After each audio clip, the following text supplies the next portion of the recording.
సార్వత్రిక సమరంలో Varanasi hot seat 543 స్థానాలున్న వారణాసి హార్ట్ ఆఫ్ ది నేషన్గా మారింది. మోడీ కేజ్రీవాల్ పోటీతో వారణాసి వార్ జోన్గా మారిపోయింది. కాంగ్రెస్ సమాజ్వాదీ మోడీకి సవాల్ విసురుతున్నాయి. రేపు జరిగే వారణాసి పోరులో మోడీకి బ్రేకులేసేందుకు ఎవరికి వారుగా తమదైన వ్యూహాలు గీస్తున్నారు. రోడ్ షోలతో బీజేపీ, కాంగ్రెస్, సమాజ్వాదీ ఆప్ సత్తా చాటాయి.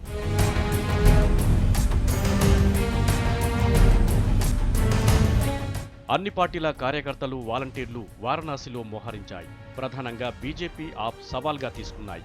బంపర్ మెజార్టీతో నమోను గెలిపించేందుకు కాషాయదండు శతవిధాలా ప్రయత్నిస్తోంది. ఆప్ వాలంటీర్లు కేజ్రీవాల్ను క్రేజీగా మార్చేశారు. మోడీతో కేజ్రీ సై అంటే సై అంటున్నారు. ఏ మాత్రం తగ్గడం లేదు. కాంగ్రెస్ అభ్యర్థి అజయ్ రాయ్ కూడా గట్టి పోటీయే ఇస్తున్నారు.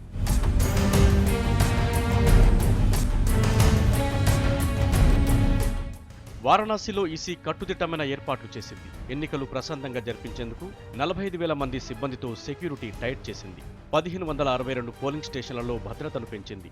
మొత్తం బూతుల్లో సీసీటీవీ కవరేజ్ కిందికి తీసుకువచ్చారు. వారణాసిలోని హోటళ్లు, గెస్ట్ హౌజులు, ధర్మశాలల్ని పోలీసులు జల్లెడపడుతున్నారు.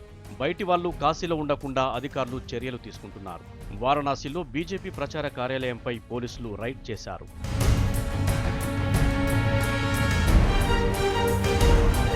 పోలీసు చర్యలెన్ని ఉన్నా ఆప్ కూడా వారణాసి పోలింగ్పై స్పెషల్ ఫోకస్ పెట్టింది. దాదాపు 250 స్పై కెమెరాలతో పోలింగ్ను షూట్ చేయనుంది. దీనికోసం కొంతమందికి ట్రైనింగ్ ఇచ్చినట్లు సమాచారం. గత 3 రోజుల్లో మోడీ, రాహుల్, కేజ్రీవాల్, అఖిలేష్ ర్యాలీలు వారణాసి వోల్టేజీని పెంచాయి. నలుగురి సభలకు జనాలు నీరాజనం పట్టడంతో ఉత్కంఠగా మారింది.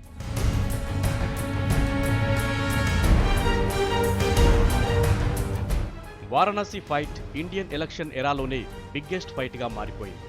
కాశీలో ఎవరు జెండా ఎగరేస్తారో కానీ ప్రతిరోజు ప్రతి ఒక్కరి నోట్లో నానుతోంది.